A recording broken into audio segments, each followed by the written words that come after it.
You got like 3 inches.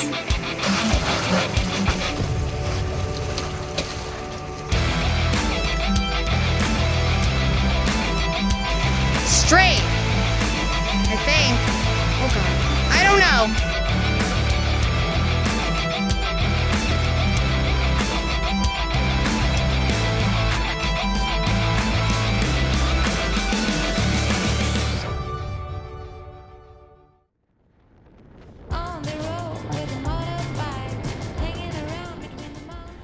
I'm back. I think it's been over a year since I uploaded a video, other than some shorts. Just can't find the time to do it. Some people can do it weekly, more credit to them, just not my thing. This time I'm rocking a new build. I still have the Jeep, but now I'm in the Sequoia and we're headed down to Hurricane Creek, North Carolina. I got the whole family with me, which is why I'm in the Sequoia and pulling my camper. If you're going to be coming down here, the trail is right off of I-40 West. You're going to get over when you see this sign that says Harmon Den. Get on the shoulder. As soon as the guardrail ends, you pull in to your right. If you're somebody that airs down your tires, you're going to want to do it sooner than later. Not because it's really difficult, but just because it gets rocky right away as soon as you get off the highway. So just for comfort, air down the tires. So our plan was to find some dispersed camping, somewhere in the Peascott National Forest.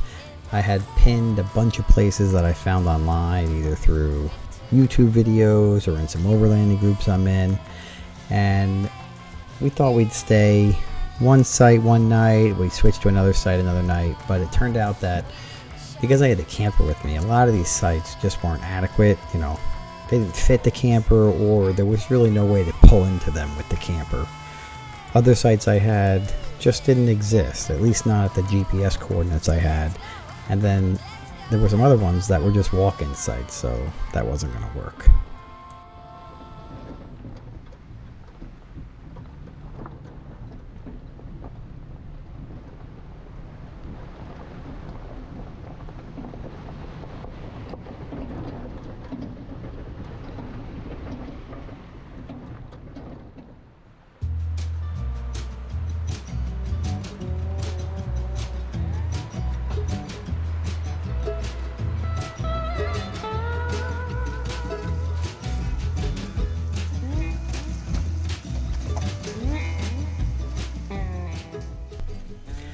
So we get to our first water crossing, and of course I wanted my wife to jump out and record it.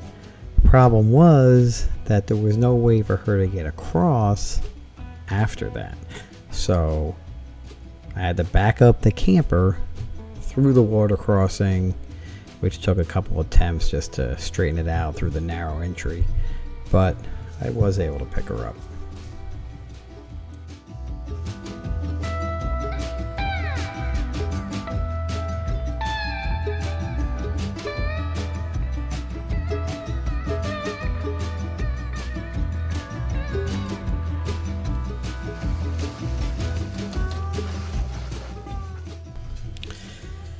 So none of these obstacles were really difficult. I'd rate them like moderate, certainly good for, not the very novice, but beginner people. But they do become very challenging when you're pulling a camper. There's a lot of off-camber sections, some deep ruts, and when you have all that extra weight behind you and it's really difficult to see, you got to be really careful picking your lines.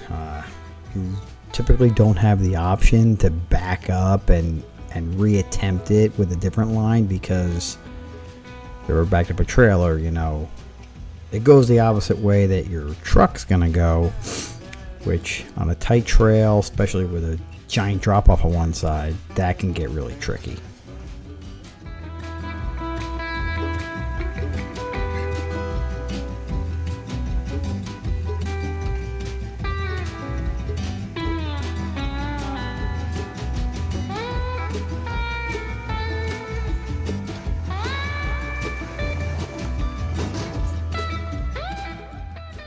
I'm pretty sure that was my trailer hitch that grabbed a rock right there. So some of you are probably wondering why I built this Toyota Sequoia. And the reason is because I have 3 kids. They're only getting bigger, and the Jeep, which I love, is just getting a little too small, especially for longer trips like this. You know, we're going to be on a highway for hours and hours and hours. We're going to be camping out of it. So it was time to get something bigger. I needed 3 rows to separate the kids and give them some space and still have room for some, you know, a decent amount of cargo. You know, a drawer system, a fridge system. So I had to find a vehicle that, 1, was big enough for my needs, 2, could do most of the type of wheeling that I like to do. Obviously, it's not going to do the heavy rock crawling stuff, which, you know, unfortunately I found out very quickly in the beginning when I started breaking stuff. But it ticks most of the boxes, and of the vehicles out there, I think it's really the best one. I mean, I would have loved to have gotten an 80 series, but that's not going to be much bigger than the Jeep.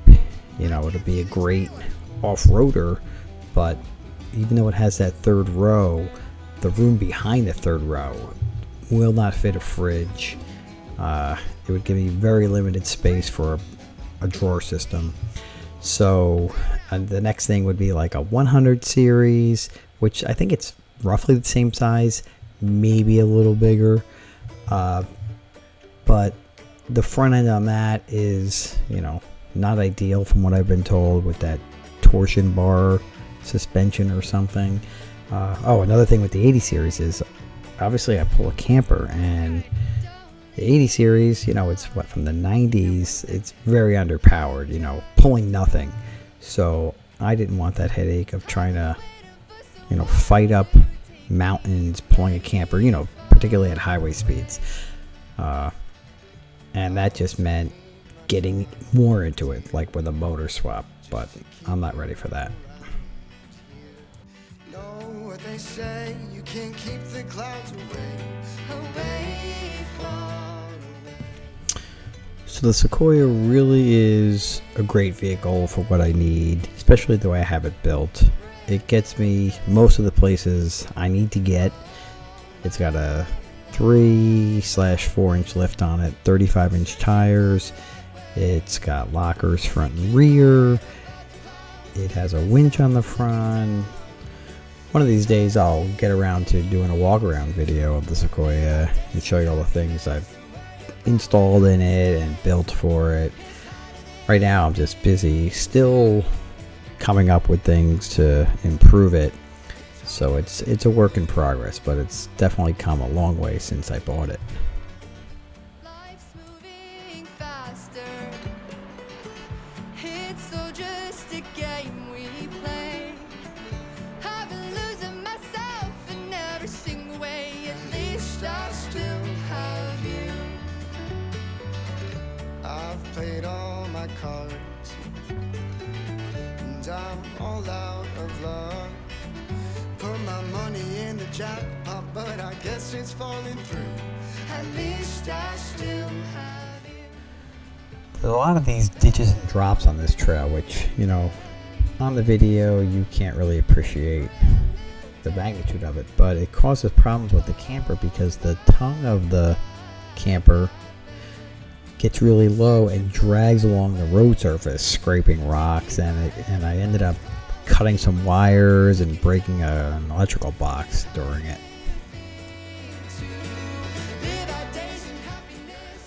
We're finally off the trail and onto some regular fire roads, dirt roads, and it's time to find a campsite because I've struck out on the trail. All the sites were too small, but I do get lucky and we find an awesome campsite right off the road. Plenty of room, right on the river. We really couldn't ask for more, other than to find it sooner.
So 15 to 20 minutes away from our campsite is this area called Max Patch, which is this grassy topped mountain, and it's got stunning views even when we were there in early April, so it's definitely worth the trip.